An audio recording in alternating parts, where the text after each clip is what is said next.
Assalamualaikum warahmatullahi wabarakatuh.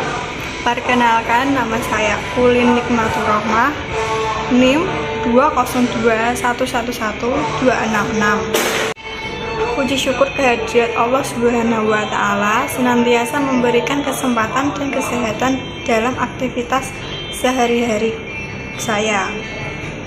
Yang terhormat Bapak dosen pengampu agama Islam Pak Ahmad Nilnal Munajjidil Ula.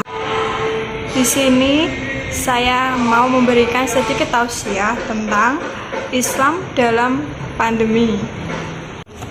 Wabah atau pandemi bukanlah peristiwa yang baru seperti kita lihat saat ini. Pandemi memiliki sejarah panjang dengan tingkat bahaya yang juga beragam. Peristiwa wabah penyakit juga terjadi pada zaman Nabi Muhammad dan para sahabatnya, yang artinya jika kita merasakan penderitaan akibat pandemi, sadarlah bahwa pengalaman serupa juga pernah dialami oleh orang-orang paling soleh pada zamannya. Wabah taun atau penyakit sampar, pes atau lepra pernah menyerang masyarakat Arab ketika itu dan menelan korban jiwa banyak. Terekam salah satunya dalam hadis riwayat Al-Bukhari, yang artinya dari Sayyidah Aisyah, ia mengabarkan kepada kami bahwa ia bertanya kepada Rasulullah SAW tentang taun. Lalu Rasulullah SAW memberitahunya, zaman dulu taun adalah azab yang dikirimkan Allah kepada siapa saja yang Dia kehendaki, tetapi Allah menjadikannya sebagai rahmat bagi orang beriman. Tiada seorang hamba yang sedang tertimpa taun kemudian menahan diri di negerinya dengan bersabar seraya menyadari bahwa taun tidak akan mengenainya selain karena telah menjadi ketentuan Allah untuknya. Niscaya ia akan memperoleh ganjaran seperti pahala yang mati syahid. Hadis Al-Bukhari. Terdapat cerita terkait pandemi yang terjadi saat itu, di mana waktu itu terjadi perbedaan pendapat antara para sahabat Nabi Muhammad SAW dalam menyikapi penyakit mewabah atau pandemi. Pandemi terjadi tak kala Sayyiduna Umar hendak pergi menuju Syam. Di tengah-tengah perjalanan, tepatnya di daerah Sarak atau lembah yang berada di Tabuk, ia bertemu dengan Abu Ubaidah bin Jarrah dan para sahabatnya. Lalu mereka memberi kabar kepada Sayyidina Umar bahwa telah terjadi wabah penyakit di Syam. Kemudian Sayyidina Umar memanggil sahabat-sahabat senior dalam kalangan muhajirin untuk diminta pendapat. Mereka pun berpendapat bahwa ada yang mengusulkan agar Sayyidina Umar tetap melanjutkan perjalanannya menuju Syam, dan ada yang mengusulkan agar Sayyidina Umar bersama rombongannya kembali dan mengurungkan perjalanannya.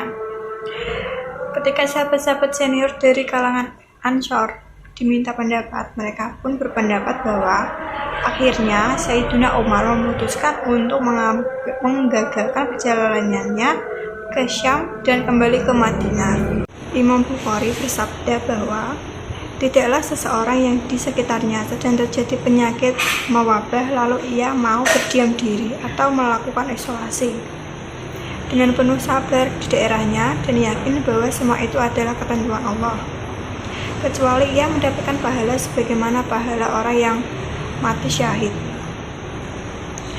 Hadis tersebut semakin memberikan kejelasan pada kita bahwa isolasi adalah tuntutan syar'i yang harus dipahami oleh setiap muslim sebagai bentuk ikhtiar untuk menenangkan penyebaran COVID-19 yang semakin tidak terkendali,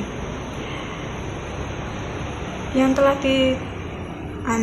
dicanangkan oleh pemerintah dan tim medis dalam menangani kasus melonjaknya COVID-19 adalah salah satu bentuk ikhtiar lahir yang mendapatkan legitimasi syar'i sebagai sarana untuk memutus mata rantai penularan dan tindakan peduli kemanusiaan, bukan sebagai bentuk lari dari takdir Tuhan. Perilaku dan dedikasi yang selaras dengan kodrat sebagai hamba diantaranya adalah menanggalkan sifat sombong dan aku dalam diri, tidak merasa mampu berdiri sendiri tanpa andil sesama dan tanpa peran Allah yang Maha Kuasa. Secara kodrati, manusia diciptakan oleh Allah sebagai makhluk sosial yang tidak akan bisa survive dalam menjalankan kehidupan tanpa melibatkan sosial orang lain di luar dirinya. Kemudian saling peduli antar sesama menemukan urgensinya di tengah-tengah kehidupan manusia. Kita harus peduli dengan kesehatan diri sendiri dan kesehatan orang lain. Jangan sampai justru kita menjadi penyebab penularan yang menyebabkan orang lain terancam kesehatannya. Jika ada yang sakit terjangkit COVID, maka itu jangan dipandang sebagai aib. Dalam hadis riwayat Hudzaifah ibnu Yaman, yang artinya barang siapa tidak peduli dengan urusan orang lain atau orang Islam, maka ia bukan termasuk di antara kita. Gimana sih kita menyikapi pandemi COVID-19 di tengah-tengah bulan suci Ramadan? Kalangan umat beragama, umat Islam memiliki cara pandangan yang beragam terkait dengan pandemi. Ada sebagian kalangan yang memaknai bahwa pandemi COVID-19 ini hakikatnya adalah azab Tuhan, adalah kutukan dari Allah Subhanahu wa Ta'ala. Allah murka dengan kita lalu kemudian menurunkan azab. Pandangan yang kedua mengatakan bahwa pandemi adalah semacam bencana alam, jadi perubahan ekosistem lingkungan yang lalu kemudian melahirkan dan menimbulkan pandemi wabah baru. Yang ketiga, berpandangan bahwa pandemi hakikatnya adalah bentuk koreksi besar atau kesalahan ulah manusia, kesalahan dalam merawat ekosistem, kesalahan dalam merawat lingkungan, kemudian muncul ketidakseimbangan, lalu lahirlah pandemi ini. Pandangan yang keempat mengatakan bahwa pandemi adalah ujian bagi kita, bentuk cobaan yang Allah Subhanahu wa Ta'ala turunkan, sengaja diturunkan kepada hamba-hambanya yang dipilih untuk dinaikkan kelasnya. Proses kenaikan ini terus harus melalui ujian, melalui cobaan, sehingga mereka yang lolos dia akan naik derajatnya. Dan yang kelima, berpandangan bahwa pandemi bentuk anugerah, bentuk kasih sayang Allah Subhanahu wa Ta'ala, karena dengan pandemi ini banyak hal-hal, banyak sisi-sisi positif yang kita rasakan. Maka berbalik kepada kita bagaimana kita menyikapi pandemi ini. Namun yang jelas di tengah bulan Ramadan, bulan di mana kita tempa dilatih untuk mengendalikan diri sendiri, maka pandemi juga dimaknai seperti itu. Misalnya kita harus mengisolasi diri, kita harus menerapkan 3M atau 5M. Kita harus terbiasa mencuci tangan, menggunakan masker, menjaga jarak, bahkan mengurangi mobilitas kita dengan kalangan keluar, membatasi kerumunan. Adalah bentuk pengendalian diri agar kita tidak hanya mampu menjaga keselamatan jiwa kita sendiri, tapi juga keselamatan jiwa orang lain. Begitulah hakikat Ramadan dan pandemi yang kita alami. Karena itu kita ingat ajaran agama Islam yang mengatakan bahwa janganlah kita menjatuhkan diri kita dengan tangan kita sendiri ke dalam kebinasaan. Hikmah dari pandemi tersebut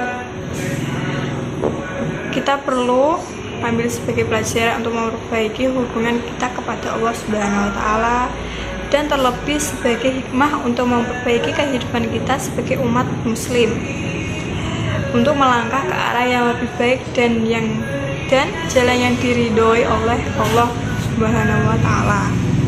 Karena biar bagaimanapun Allah menciptakan segala sesuatu di muka bumi ini atas kehendak dan takdirnya.